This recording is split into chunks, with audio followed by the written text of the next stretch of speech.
principio. Todos entendemos que a veces suceden cosas así, ¿verdad? Pero gracias a Dios estamos bendecidos con un edificio así. Hemos estudiado Job y hemos llegado al Job capítulo 2, versículo 10. Y algunos versículos en este sermón los tendré en la pantalla y otros no los tendremos en la pantalla. Es un estudio que creo que les va a interesar mucho y en algunos puntos que se van a hacer los va a fascinar. Es un estudio como he acostumbrado a hacer últimamente, de contemplación teológica, de entender cómo Dios ejerce su soberanía, su justicia, su santidad en el mundo, en aquello que Él ha creado, lo cual es todo, menos Él mismo. Se prestan estos temas complejos y profundos porque los libros que estamos estudiando los jueves y los domingos con su servidor e incluso los devocionales un sábado por mes son profundos, se prestan. En el libro de Juan se presta a hablar sobre lo que se ha llamado doctrina trinitaria.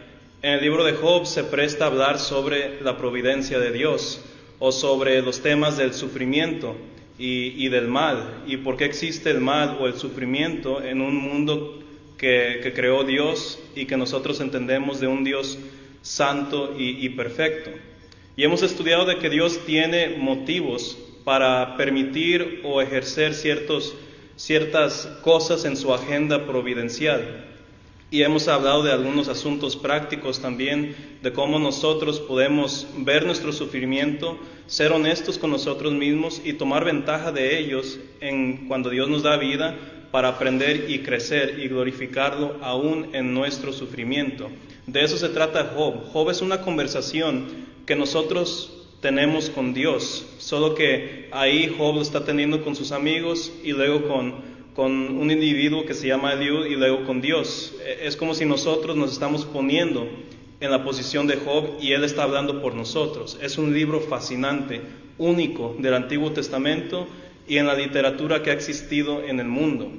El día de hoy vamos a hablar de otro tema que surge en el libro de Job, y esto sobre la relación que existe entre Dios y el mal, de la cual pues en unos aspectos no existe una conexión entre el mal y Dios, pero en otros aspectos Dios sí tiene una cierta relación no ontológica, no en esencia, sino de que Él es soberano sobre el mal, tal como Él es soberano sobre nosotros y tal como Él es soberano sobre el universo y todo lo que existe y lo que puede existir también.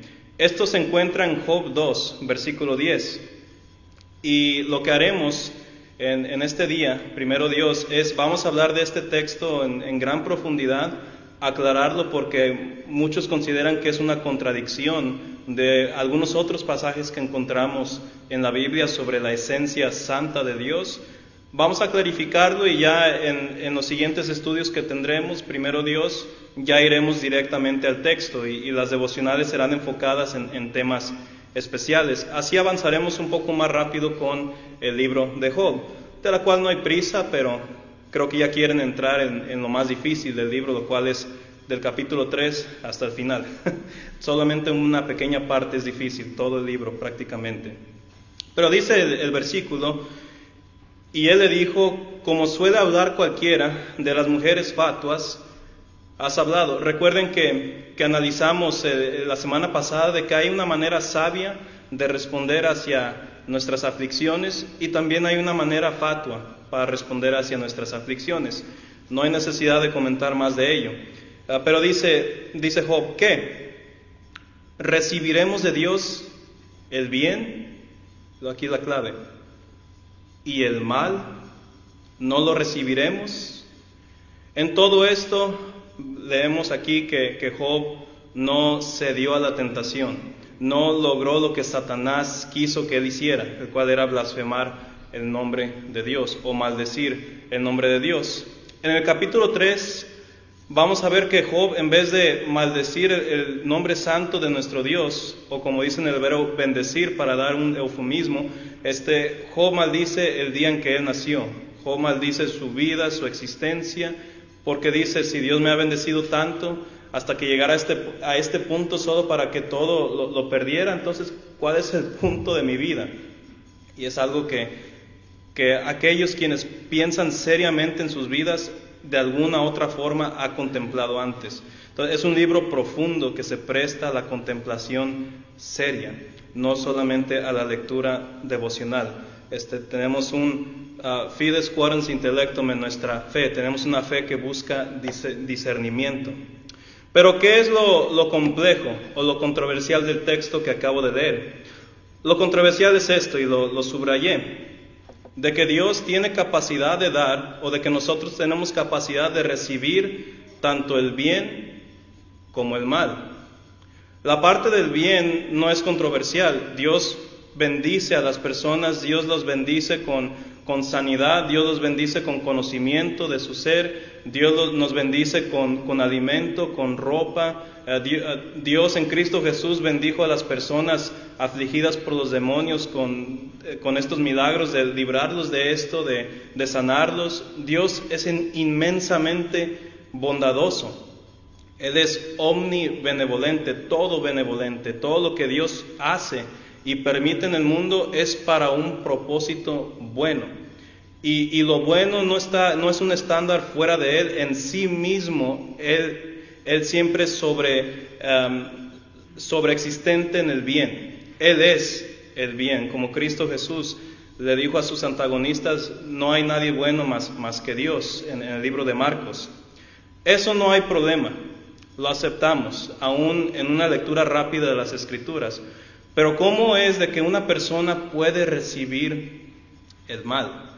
Ahora, quizá si ha leído el texto antes dirá: esto no es ningún problema. Pero piénsenlo un poco y traten de entender a las personas quienes ven esto como algo contradictorio. Verán, muchas personas, incluso muchas de esas personas se encuentran en este edificio, dirán: Dios, no podemos recibir nada malo de Dios porque Dios no es malo. Y nosotros entendemos el mal como algo que es referente al pecado. Entonces, ¿cómo podemos responder hacia esta disque contradicción que surge aquí? Bueno, primero leamos 1 Juan, capítulo 1, versículos 5 al 7. Fíjense lo que dice el apóstol Juan sobre nuestro Dios. Esta enseñanza viene del Antiguo Testamento, pero Juan lo dice en palabras que son más entendibles. 1 Juan 1, versículos 5 al 7. Me dijo el hermano Alfonso que podía predicar 2 horas sin ningún problema, entonces eso voy a hacer. No se crean, no se asusten. Voy a ver hasta dónde llegamos. Dice el texto, 1 Juan 1, 5 al 7. Este es el mensaje que hemos oído de Él. Y os anunciamos: Dios es luz, y no hay ninguna tinieblas en Él.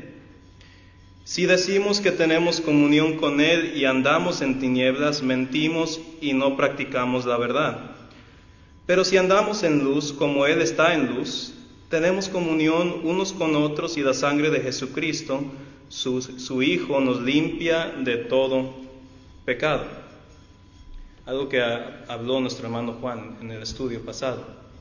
Pero versículo 5, leanlo otra vez, dice: Dios es luz y no hay ninguna tinieblas en Él. Si no hay tinieblas en nuestro Dios, si no hay tinieblas, oscuridad o pecado, ¿cómo podemos nosotros recibir el mal de Él? Si nosotros tendemos a pensar del mal como algo que es referente al pecado o la inmundicia, o como prefiere decir el apóstol Juan, como aquello que es de las tinieblas. Bueno, todo se trata, podemos responder esto a través de un análisis no solamente del hebreo, sino de otros pasajes que surgen en el libro de Job y también en otros libros como Isaías. Verán, en el libro de Job se utiliza la palabra ra para describir el mal, y yo sé que lo estoy diciendo mal, yo hablo español, no hebreo, discúlpenme, pero debemos de hacer una distinción en aquello que muchos han clasificado como el mal moral y el mal natural. Y la palabra hebrea de ra no siempre hace esa distinción. Cuando surge en el Antiguo Testamento siempre tenemos que escarbar un poco más irnos hacia atrás del dicho versículo y luego adelante para notar el contexto en cómo el hebreo o el escritor del Antiguo Pacto estaba utilizando la palabra. En algunas circunstancias, esa palabra puede ser referente al mal moral, lo cual, una vez más, nosotros entendemos como el pecado. Pero el mal natural viene siendo cosas que suceden naturalmente en el mundo que causan un daño físico o un mal en la estructura de los edificios, etc. Me refiero como a terremotos, me refiero como a tsunamis, me refiero a desastres de ese tipo que son naturales, que son por naturaleza amorales, que no tienen, que los terremotos dicen voy a destruir esto porque yo quiero, son amorales, no son motivados por moralidad, no pueden ser creados por alguien inmundo. Pero un mal natural sería el pecado, como el mentir, como el asesinar a alguien. Sabemos la lista, sabemos bastantes ejemplos de eso, la inmoralidad de todo tipo. Un ejemplo de esto se encuentra en Isaías 45:7. Acompáñenme a ese texto, Isaías 45, versículo 7.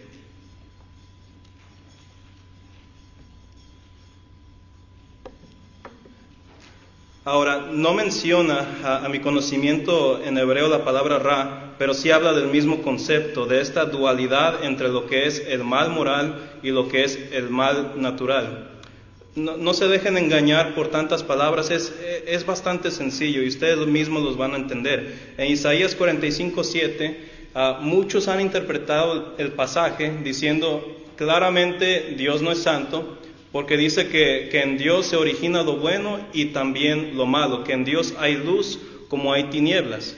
Y si eso fuera cierto, entonces lo que enseñó el apóstol Juan sería contradictorio. Si hay contradicción en las Escrituras, no es inspirado por Dios, porque para que sea inspirado la palabra de Dios no debe de haber errores o contradicciones.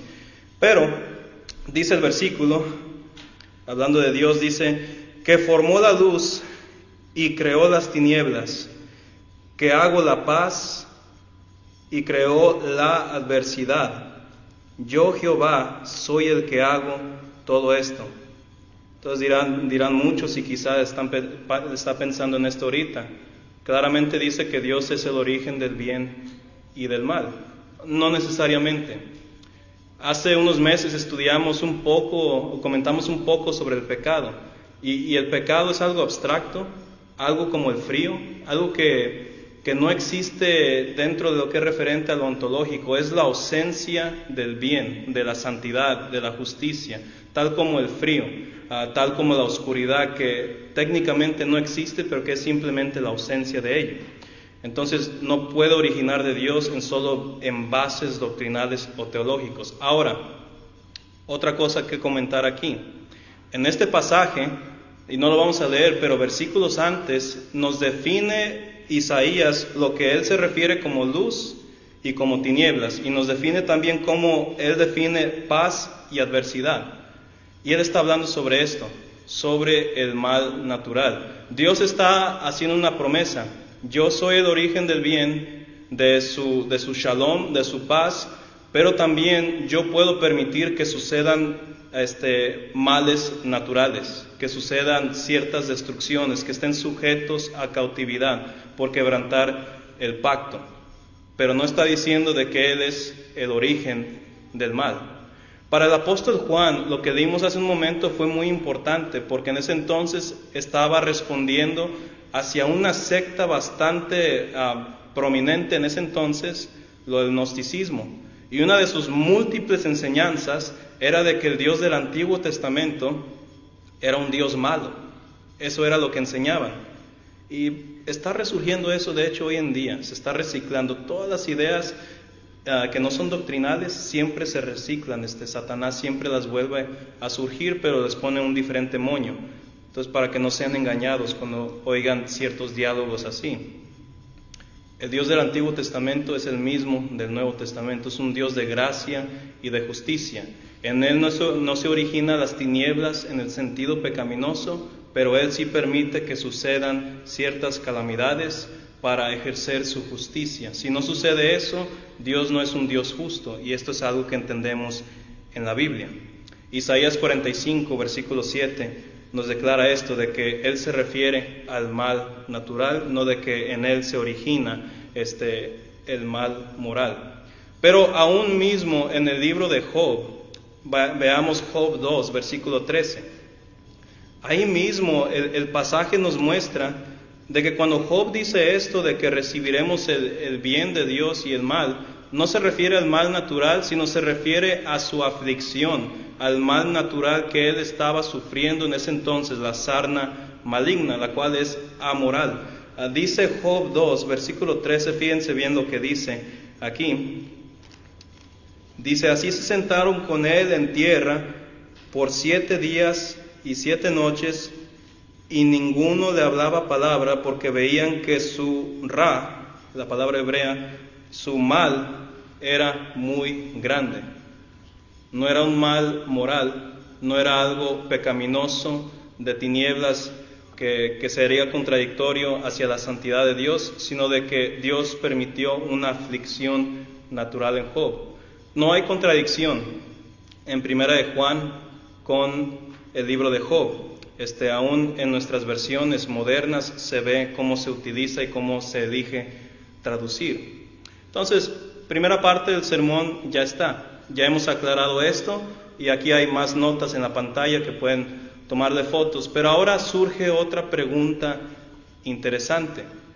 Si de Dios no origina el mal, pero aún así vemos que hay mal moral en el mundo, dolores, todo ese tipo de aflicciones, entonces, ¿cuál es la relación que Dios tiene con dicho mal? Bueno, hablaremos de algunos 4 puntos brevemente. Recuerden lo que he declarado de que Dios es soberano sobre todas las cosas. Eso incluye el mal. Aun cuando es muy difícil de reflexionar en ello, Dios es soberano sobre el mal. Y el mal o las cosas malas, los pecados que cometen las personas, no está fuera de su control. Dios ejerce una cierta autoridad sobre ellas bastante interesante. Primero, lo que Dios hace es que Él puede prevenir o detener el mal. Puede utilizar todo a su disposición, lo cual es todo. Puede utilizar a las personas para detener el mal. Puede utilizar a los padres que pueden detener a los hijos de hacer algo que les va a hacer daño a ellos mismos o a otras personas. Puede utilizar a los gobiernos en influir sus leyes, sus estatutos, sus autoridades, etcétera, para que se disminuya las cosas malas que pueden suceder. Dios puede utilizar a la iglesia en predicar el evangelio para que más personas se sometan en Cristo Jesús y vivan una vida de paz y no de conflictos. Tiene tantas maneras nuestro Dios para detener o prevenir el mal. No siempre podemos detectar cuando Dios hace eso, pero ciertamente lo hace. Y sabemos esto porque tenemos ejemplos en las Escrituras. Veamos Génesis 20, versículo 6. Génesis 20, versículo 6.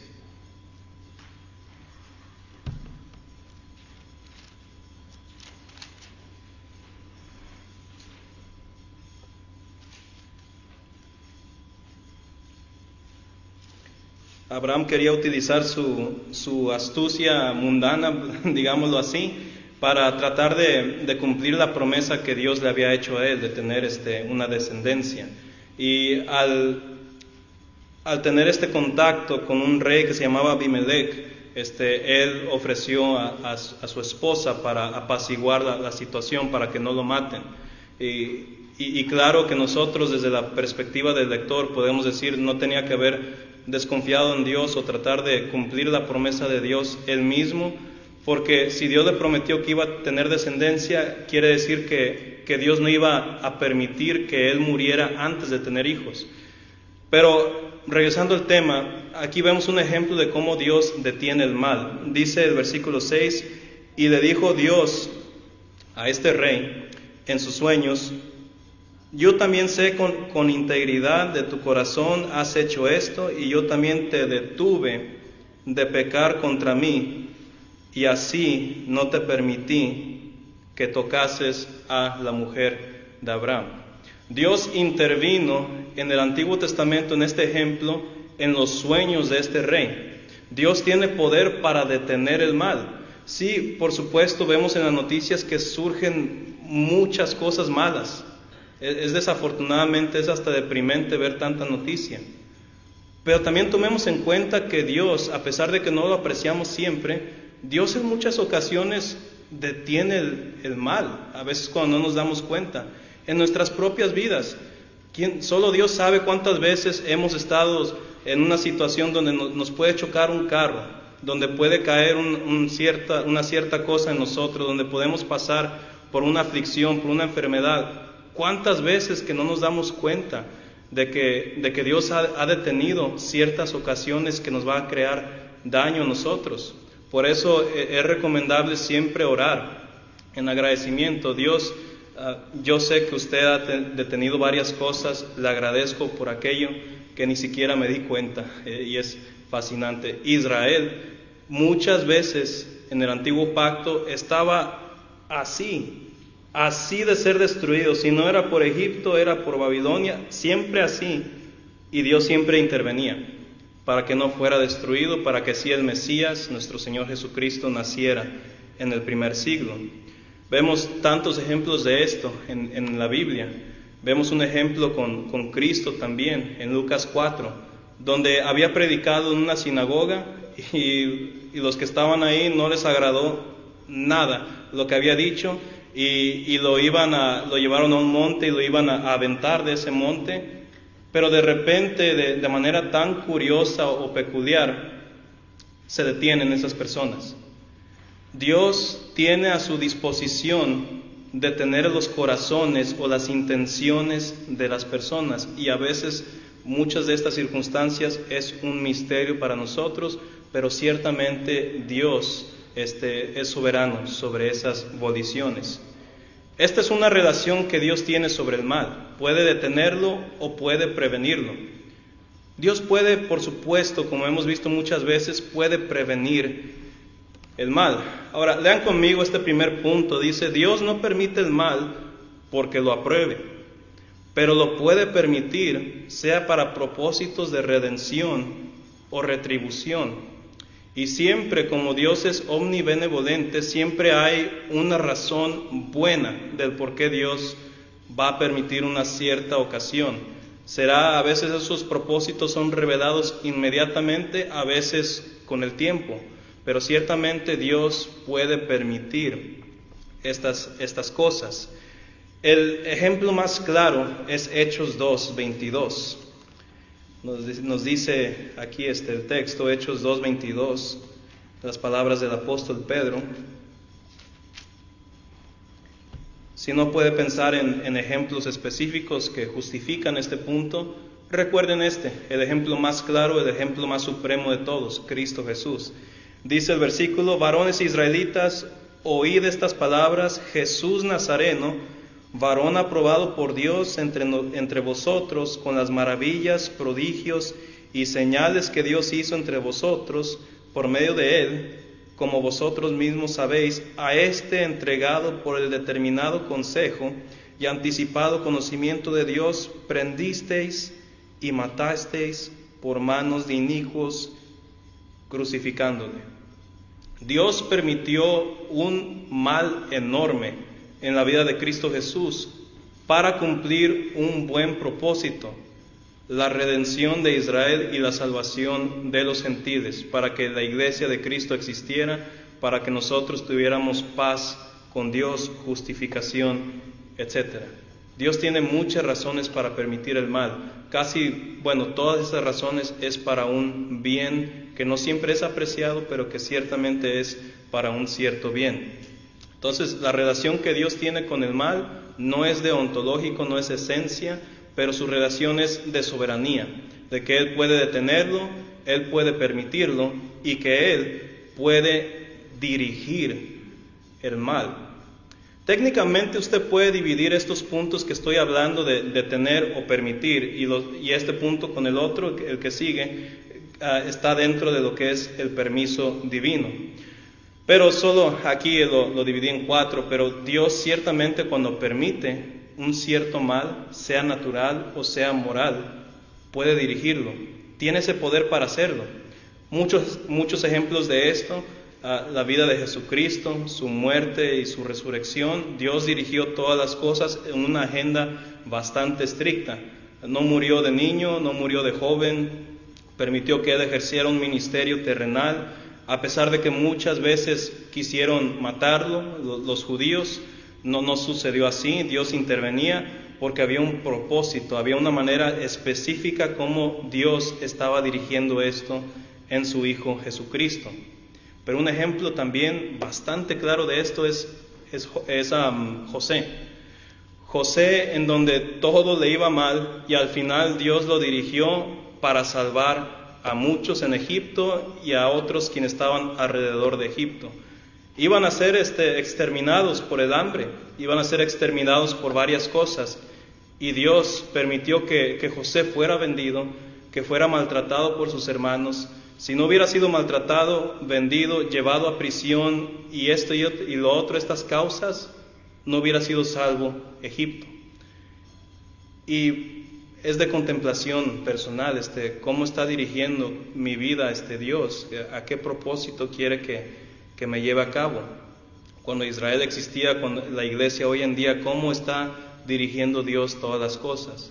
Es algo bastante profundo de contemplar, de pensar cómo Dios puede dirigir las cosas. Él puede disminuir los daños de una cierta acción, de un dictador, de un presidente. Él puede permitirlos. Él tiene su agenda perfecta para hacerla, que no siempre vamos a entender. Este es el conflicto que Job tiene en el libro, pero que ciertamente Él nos enseña que Él lo puede dirigir. Y siempre recuerdo para un propósito bueno. Y Dios puede limitar el mal también. Dios tiene el poder de determinar los límites de las pasiones pecaminosas de los hombres e incluso los resultados desastrosos del pecado. El ejemplo que tenemos inmediato es Job. Cuando Satanás le pide permiso a Dios para afligir a Job, sí, pero no le quites la vida. Se lo repite 2 veces, sí, pero no dañes su salud física. Fue en el primer capítulo y en el segundo, sí, tu vida está en sus manos, pero no le quites la vida. Dios pone límites. Sí hay cosas muy feas que suceden en el mundo, que han sucedido en la historia de la humanidad, pero siempre pudo haber sido peor. A la luz de este punto que nos enseña la Biblia, es algo de qué pensar. Las cosas siempre pudo haber sido peor. ¿Qué límites puso Dios a un cierto suceso? ¿Qué límites puso Dios en mi vida? Sí, estoy sufriendo bastante, pero pudo haber sido peor. ¿Y por qué permitió esta ocasión? A veces es para que nosotros seamos más agradecidos con Él y para que contemplemos la visión beatífica de Dios aún en nuestra vida terrenal. Entonces, en resumen, lo primero que hablamos fue la distinción entre el mal moral y el mal natural. El hebreo no siempre hace esa distinción. El contexto de un cierto pasaje lo va a hacer por nosotros. En Dios no existe el mal moral, no hay tinieblas en Dios, pero aún así la relación que Él tiene con el mal es de soberanía. Dios puede detenerlo, Dios puede permitirlo, Dios puede dirigirlo y Dios puede limitar el mal. Última cosa de qué pensar, queridos hermanos. Los propósitos o los planes de Dios para el mal es erradicarlo por completo. Apocalipsis 21 nos da la hermosa esperanza de que en la vida eterna no va a haber más llanto, porque no va a haber más muerte y porque no va a haber más sufrimiento y no va a haber más males. Pero eso hasta la vida eterna. Por lo pronto Dios ejerce esta dicha soberanía sobre el mal para propósitos buenos. Y dirá usted, ¿por qué será hasta el día postrero? ¿O por qué no le erradica por completo hoy en día? Si Dios hiciera esto, ninguno de nosotros existiría. Eso se lo garantizo. ¿Por qué Dios no borra todo el mal del mundo? Nadie estaría aquí. Porque Dios es paciente hasta el día postrero para erradicar todo el mal. Dios es paciente para que nosotros podamos en nuestra propia volición y humildad ponernos a los pies de Cristo en arrepentimiento. Nos dice el apóstol Pedro: el Señor no retarda su promesa, según algunos la tienen por tardanza, sino que es paciente para con nosotros, no queriendo que ninguno perezca, sino que todos procedan al arrepentimiento. Pero el día del Señor vendrá como ladrón en la noche, en el cual los cielos pasarán con gran estruendo, y los elementos ardiendo serán deshechos, y la tierra y las obras que en ella hay serán quemadas. ¿Por qué no destruye el mal todo por completo? Una, nadie existiría, porque todos somos pecadores. Y otra, porque Dios es paciente y quiere que en ese permiso divino que le da a nuestra existencia y a las cosas que suceden en este mundo, que nosotros tengamos suficiente tiempo para comprender el mensaje del Evangelio y aceptar a Cristo. Por eso Cristo no ha vuelto por su iglesia, porque Dios es paciente, quiere que muchos tengan el tiempo de arrepentirse. Es una manifestación de gracia de nuestro Dios y es una que debemos aprovechar.